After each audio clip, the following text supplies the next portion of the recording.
اللهم صل على محمد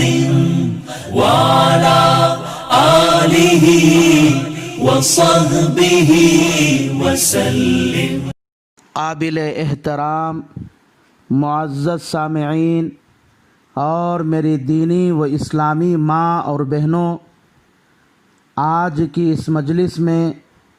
رسول اللہ صلی اللہ علیہ وسلم کے ایام حمل کے حالات بیان کرنا ہے۔ امی جان حضرت آمینہ رضی اللہ تعالی عنہا نے رسول اللہ صلی اللہ علیہ وسلم کے زمانے حمل سے لے کر آپ صلی اللہ علیہ وسلم کی پیدائش تک کے بڑے عجیب و غریب حالات بیان کرتی ہیں۔ ان میں سے پہلی حالت امی جان حضرت آمینہ رضی اللہ تعالی عنہا یہ بیان فرماتی ہیں کہ جب میں امید سے تھی اور سرور کائنات صلی اللہ علیہ وسلم میرے پیٹ میں مہمان بن کر آئے تو اس وقت سے میں نے اپنے اندر عجیب و غریب تبدیلیاں اور حیرت انگیز کیفیات محسوس کرنے لگی۔ حمل کے زمانے میں عموماً عورتوں کو جو بوجھ محسوس ہوتا ہے مجھے اس کا احساس تک نہیں ہوا، بلکہ اگر پتھر یا روڑا بھی میرے پیروں کے تلے آ جاتا تو وہ آپ صلی اللہ علیہ وسلم کے میرے پیٹ میں رہنے کی برکت سے روئی کی طرح نرم ہو جاتے تھے۔ حضرت آمینہ رضی اللہ تعالی عنہا نے دوسری حالت یہ بیان فرمائی کہ گاؤں دیہات وغیرہ میں عورتیں عموماً پانی لینے کے لیے کنویں وغیرہ پر جاتی ہیں اور ان کو کنویں میں ڈول ڈال کر پانی لینا پڑتا ہے، لیکن حضرت آمینہ رضی اللہ تعالی عنہا فرماتی ہیں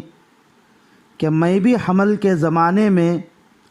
اپنی سہیلیوں کے ساتھ کنویں پر پانی لینے کے لیے جایا کرتی تھی۔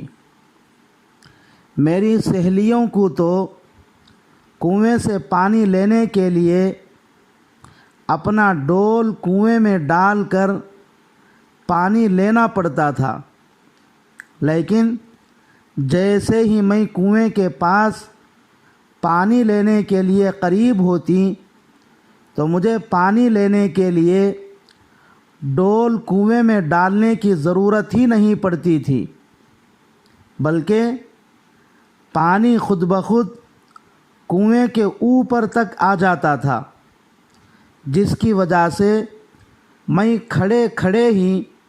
آسانی سے پانی لے لیتی تھی۔ حضرت آمینہ رضی اللہ تعالی عنہا نے تیسری حالت اپنے زمانے حمل کا ایک عجیب و غریب واقعہ بیان کرتی ہیں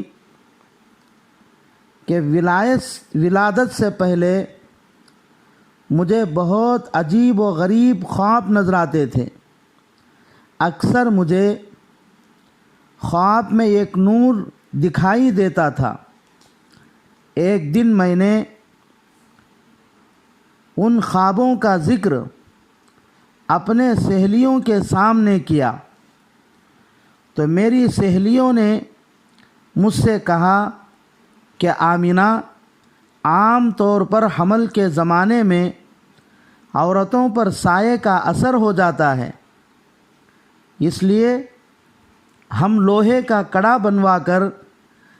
گلے میں پہن لیتی ہیں، تم بھی لوہے کا ایک کڑا بنوا کر پہن لو،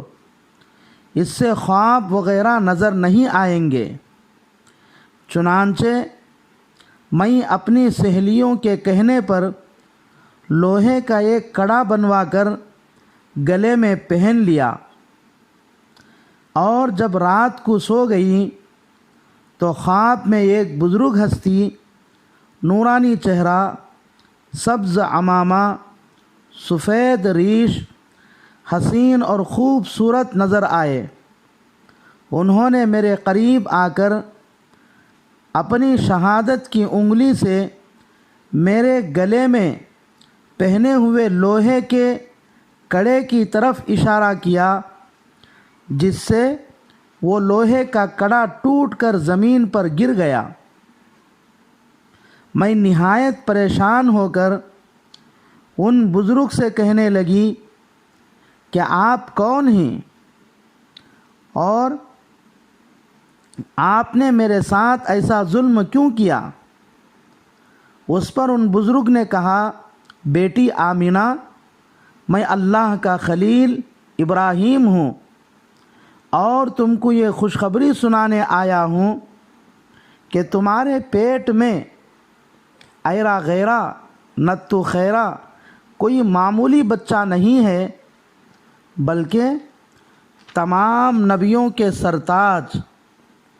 اور تمام بنو آدم کا سردار، محبوب کبریا، خاتم الانبیاء والمرسلین ہے۔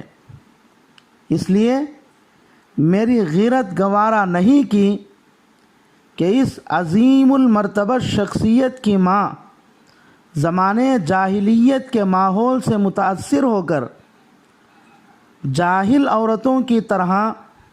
توہم پرستی کا شکار ہو جائے۔ بیٹی، یہی وہ بچہ ہے جو دنیا میں آنے کے بعد اس دنیا سے شرک و بدعات، رسم و رواج، فسق و فجور، توہم پرستی، جہالت اور ظلم و ستم کو ختم کرنے والا ہے۔ جب یہ دنیا میں آئے گا تو باطل کا منہ کالا ہوگا، حق کا بول بالا ہوگا۔ چوتھی حالت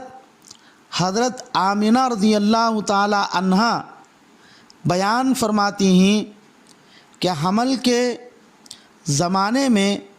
میرے جسم سے خوشبو آیا کرتی تھی، چونکہ میں بیوہ ہو گئی تھی، اس لیے مکے کی عورتوں میں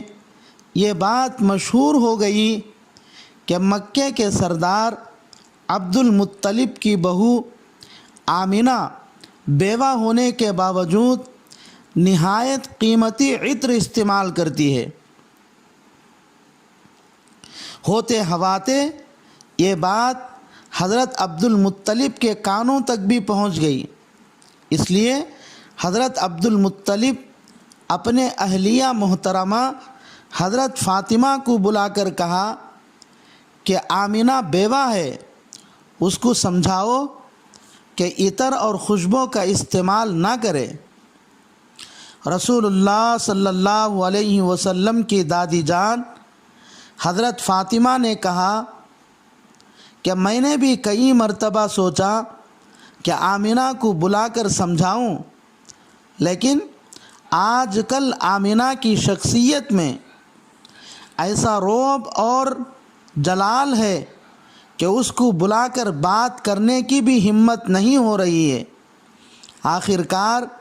حضرت عبد المطلب نے خود ایک دن حضرت آمینہ کو بڑے پیار اور محبت سے بلا کر اپنے پاس بٹھایا اور پوچھنے لگے کہ بیٹی آمینہ، اتنی مسحور کن عطر تم کہاں سے خریدتی ہو؟ حضرت آمینہ رضی اللہ تعالی عنہ کے آنکھوں میں آنسو آ گئے اور کہنے لگی، ابا جان، آج تک میں نے مکے کا بازار تک نہیں دیکھی ہے۔ ابا جان، میں تو بیوہ ہوں،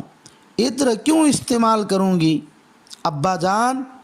آپ تو صرف خوشبو کی بات کر رہے ہیں، لیکن جب سے یہ بچہ میرے پیٹ میں آیا ہے اس وقت سے